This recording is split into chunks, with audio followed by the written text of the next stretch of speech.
I mean, what are these cartoons' obsessions with rats? I mean, remember Turtles? We had the Rat King somewhere around here. Yeah, down here. Rat King. Or Sewer King. Maybe he was the Sewer King. But in either case, we're talking about rats from Batman Beyond right now.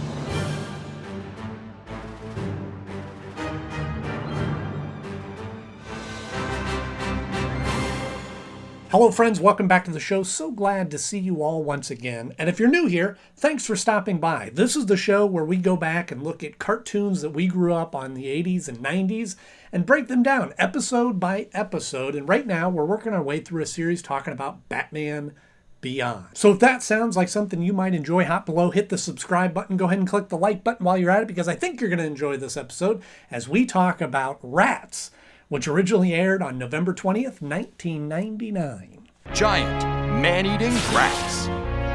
Yeah, this is one of those themes that kind of pops up in cartoons and shows from time to time. And I don't know about you, but it's not that I hate rats or I'm afraid of rats or anything like that. I just don't like them. I've seen them in person. I've seen evidence of them around. I don't like them. And I'm recording in a basement right now, so it could be them anywhere around here. Ugh, there goes my appetite. But beyond that, this is kind of an interesting premise for a show of a kid that has been rejected by society and now lives in the sewers and is giving Dana the attention that she's not getting from Terry. But we'll talk all about that right after our 60-second Beyond Bomb breakdown. I'm going to give you a complete synopsis of the episode just so we're on the same page in 60 seconds, or that bomb's going to blow up.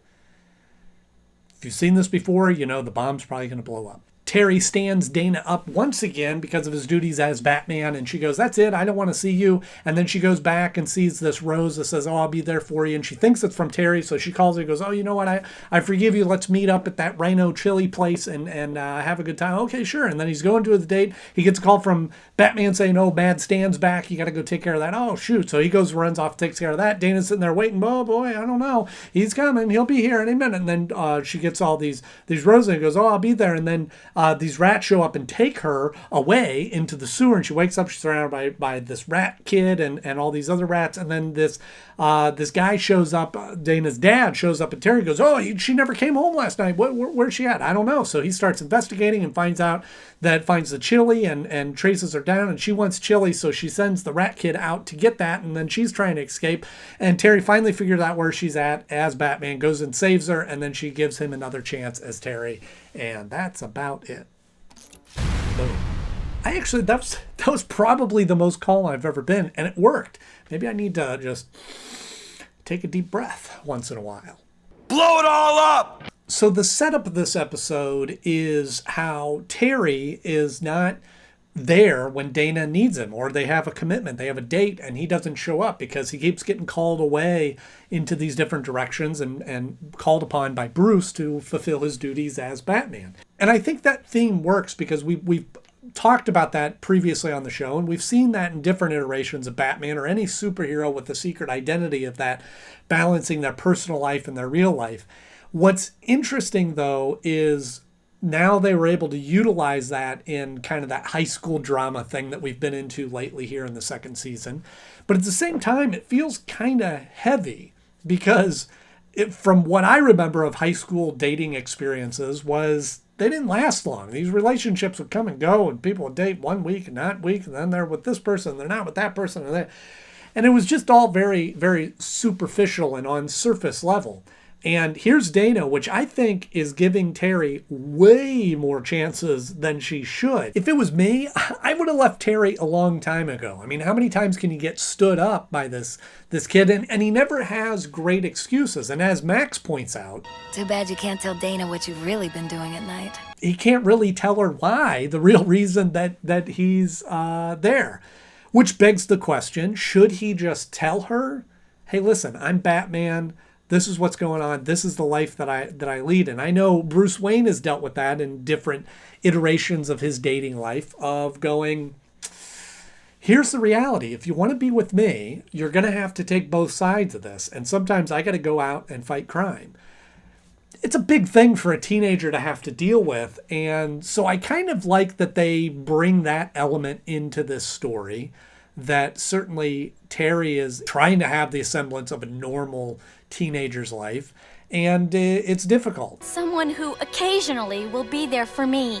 But I have to kind of side with Dana on this one because she is giving him a whole lot of chances, and without him being able to explain what's going on.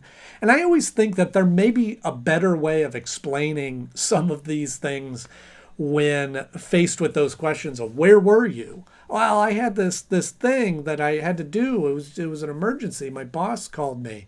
It just sounds like you're lying. If that he says, listen, I've got this thing that I've got to do.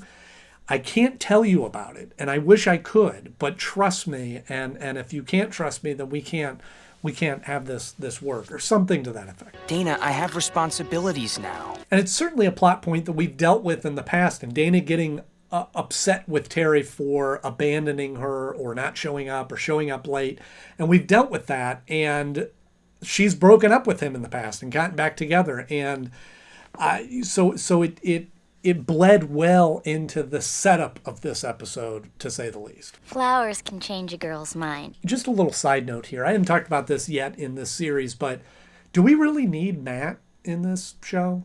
It's Dana. Something about Batman with a little brother is just extra annoying because he's dealing with kind of big problems, big issues, defending the city, and then he's got this annoying little brother. Which is funny because I am the youngest brother, the little annoying brother of my older brothers. And I even look at Matt and go, gosh, that's obnoxious. But there is a pretty big age gap. There's not as much of an age gap between me and my brothers. But I just watch these episodes, and every time Matt comes on is just, it's like nails on a chalkboard. Maybe it's because there's an adult speaking for him as if they were a little kid. Almost feel like it'd be less annoying if it actually was a little kid speaking for a little kid. But I don't know. Let me know. Do you think that we need Matt in the show? Let me know in the comment section. Hey! Beat it, Twip. I did think it was kind of fun to invent this villain, Mad Stan, to introduce him in this episode as just a kind of one-off villain that jumps in there to pull Terry in a different direction, but there's a little bit of history there with him, so he's not a fully fleshed out villain, but just enough to be kind of an obstacle in Terry's path. But I do have to say, as far as villains go, he may be onto something with this whole information overload concept, but Information overload, man. And when Dana finally makes it down into the lair with the rat kid Patrick, there is some neat elements in there. I like the little nod to the terrific trio. I collect things that no one else wants. I don't know if this was deliberate or not, but I feel like we were kind of playing off of the giant rats. Kind of reminded me of the rodents of unusual size from Princess Bride, which again is another one of those scenes with giant rats or rodents, whatever you want to call them, that were just, that scene always creeped me out when I was a kid, that it was just hideous. Rats are just disgusting creatures. I'm sure they serve a purpose, but yuck. Big rodent problem. Although I was a little disappointed that when they show the rats, the large rats, there was no explanation to that. I mean, he was able to crossbreed the flowers or whatever to make them special, but they don't really talk about, unless I missed it, how the rats got so big. I do understand rats can get pretty large, but I mean, those things are like human-sized, and they don't really explain how that happened, or maybe it was a cut scene or something like that. I found new friends. They don't make fun of me. But I have to ask, what kind of threat is this kid? This is really just one of those stories where he's an outcast and not necessarily bad. I know a lot of people have voiced their opinions about my stance on the Mad Hatter. If you haven't seen that episode, you can check that out up here, where I was saying that he was more victim than villain. But I certainly it's not legal to kidnap somebody or capture somebody. I think the only point that I'm trying to make in that, similar to this character, is that they are a victim of society. They have been outcast, and people didn't like this kid and made fun of him and picked on him because he looked a little different. And so he has resorted to going down into the sewers and hiding out and being among other rats that are more his type, or do understand him at the very least. They tease me. They call me Rat Boy. I didn't like it. That inherently is more sad than scary, but it's certainly the way he goes about it. And he tries to show affection towards Dana and tries to give her what he hasn't gotten and what she hasn't gotten from Terry. In turn, she ends up rejecting him. Now, again, I'm not condoning kidnapping. I'm not saying that he is doing anything right by capturing her and pulling her down into his lair.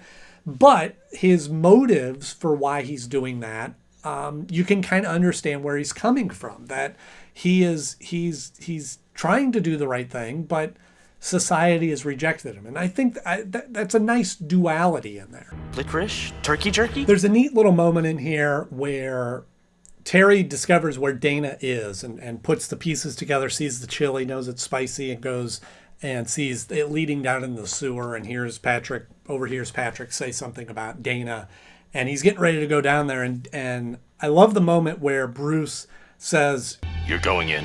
I have to. and Bruce doesn't try to talk him out of it, doesn't try to stop him, and just says, Stay sharp. which that is on character for Bruce, because Bruce would have done the same thing.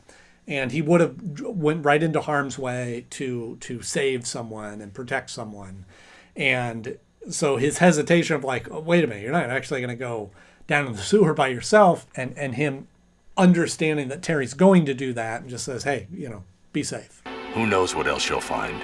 Now, this episode does give an opportunity to feature Dana a little bit more. And we get to expound on her character a little bit. But again, watching this episode now versus being a kid, this feels like adult relationship issues of her like trying to commit to Terry, even though he's not making the commitment to her. And you have to kind of remember, they're in high school. And like I said earlier, is that this would have been the opportunity to just go, you know what, forget you. As far as you're concerned, I'm not here. That I struggled with in this episode was it just felt maybe a little dated in that sense, but also just a little out of context for what the reality of the situation is. Here are two high schoolers dating, and one never shows up or hardly shows up or gives her the attention she needs. And she still is staying with him. Look somewhere else. Now, even though this episode does feature Dana a lot, there is also a lot of Dana in this. There is literally a 3-minute sequence of her trying to get out of the sewer and never does. And furthermore, why she doesn't need Terry is Terry's the only reason why she's wearing that dress. I'll be wearing that dress you like. Whoa. In the first place, which is because he liked it or whatever, which again, that's a little outside of the high school parameters. But if she wasn't wearing that dress, she could have got through the sewer a little bit better. But that felt like just a wasted sequence. She doesn't actually get anywhere. And it further proves the point that what's the point of her dating a superhero if he's not going to come rescue her? She spends 3 minutes trying to get out of the sewer herself. And if that was Lois Lane, you better believe Superman would have been there in a heartbeat and got her out of there. No, she's dating Batman. Of course, she doesn't know it, but she's dating Batman, and he doesn't show up until after she gets recaptured and is pulled back into the lair with the Rat King, or Rat Kid, whatever he is. Maybe he's the Rat King's son. I told you not to wander off. Also, throughout this episode, there was certainly some moments that reminded me of Willard, which is another creepy movie involving rats. Hollywood's obsessed with rats. Maybe because rats run Hollywood. Zing! Rats. But then when it's all said and done, Dana still goes back to Terry, which is, I have to say, that just kind of irritated me because, like, if at any point in their relationship she should have left him, it would be, oh, because of you, I got captured by this rat kid and held prisoner in the sewer. The sewer. They always downplay being in sewers in shows, including the Ninja Turtles. I mean, they live in the sewer. Now, they're turtles. I guess they're used to it. But, like, April goes down there and other humans, Foot Clan and all this kind of stuff. And they always downplay the act of actually being in a sewer.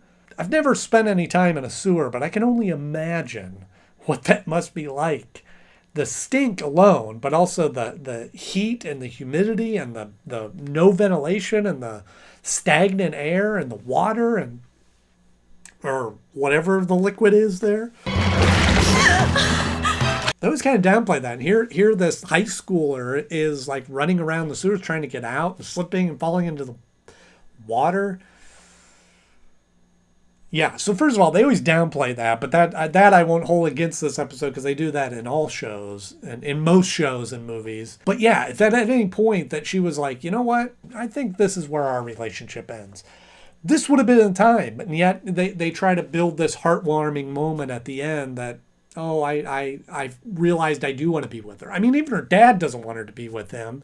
And she, when it's all said and done, forgives him and they go back to the way things were. And he's still going to stand her up. You know that. Just shut up. So when it comes time to rank this episode, there's really not a lot that really caught my attention, that really gave me much to enjoy in this. It's not a real interesting villain, if you can call him that. The story was kind of a neat setup, but it just really didn't have a lot of substance to it. And as far as the relationships and characters in there, I was just sort of bothered that Dana was not behaving the way that she should have towards Terry. And then at the end of the episode, we didn't even move the progression of their relationship or the overall story of these characters forward anymore. They just kind of went right back to where they were at the beginning, and nothing had changed. We didn't even see Terry change throughout this. So for all those reasons, it falls pretty far down on the list at the number 20 spot of my favorite episodes so far. It falls just below Golem, which is ironically very similar to this episode of a kid that is bullied and looked down upon at school that seeks revenge. Except this one, I think, loses out because he's not even trying to accomplish some big plot or get revenge. He's just kind of hunkered down and kidnaps this girl and is really not any threat.